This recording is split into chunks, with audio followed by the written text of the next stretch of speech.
So today could be the closest to Mullen Moon Monday we've seen in some time. And it is kind of out of left field too. Send it to the frickin' moon, idiot.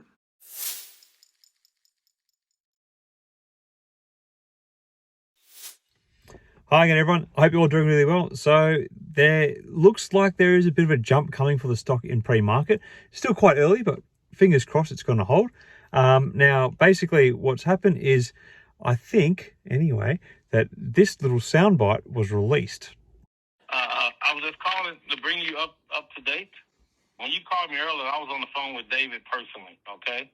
And I just want you to know we worked everything out. I will be doing the EPA testing next week, and I will be signing off on the agreement. They will be compensating me when we're done with the test that we know is going to do super well, and we have a deal.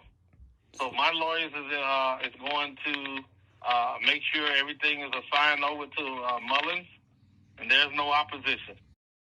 So what's going on in this soundbite is that Cal from Financial Journey has dropped a small bit of a conversation he had with Lawrence Hodge over the weekend, and he basically has confirmed that Mullen and him have sorted out the differences and issues they have, and this week that he will start the testing on the 3 Mullen vehicles to ensure that they get EPA certification, and so the deal can progress.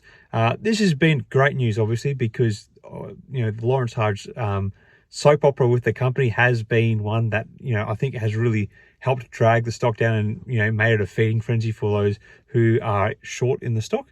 And now if you also add into the fact that there is also a bit of a strong short interest there built up from last Friday with the low average days to cover, we could see a significant push in the stock. Now, I don't want to talk too much about that because with this stock there's every chance that things can go pear-shaped. Now, I think the reason why Cal from Financial Journey decided to put this clip out is because earlier in the weekend he did say that he had got confirmation from Lawrence Hodge that the deal was going to go ahead. And he's a pretty good and thorough researcher, Cal. He actually has conversations with these people, so he's kind of a little bit more in the know of a lot of other people. But some people, I won't name names, I don't like to do that, but unless I'm giving them praise, of course. Some people were actually, on other YouTube channels, were actually having a go at Cal, saying that he's manipulating the stock. And I think this was his way of just not having to deal with it and just dropping that in there to say, look, I'm not lying. This is actually what's going on. So, it's where I think it's come from anyway.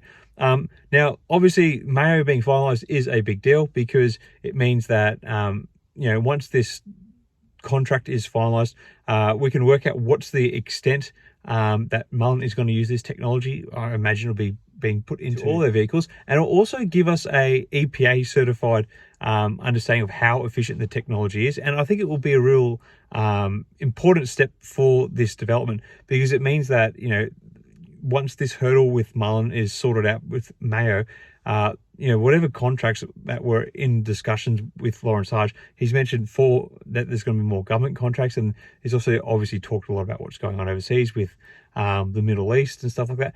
I think that stuff can actually start to progress because the way that his technology, the EMM technology, is now tied up with Mullen, there are certain things that had to be overcome, and I think these were little hurdles which were really holding the stock back, and I think this is now starting to become overcome. Anyway, it's the end of my long weekend, and it's the start of the trading week in America, so hopefully we are going to see some Mullen Moon Monday action.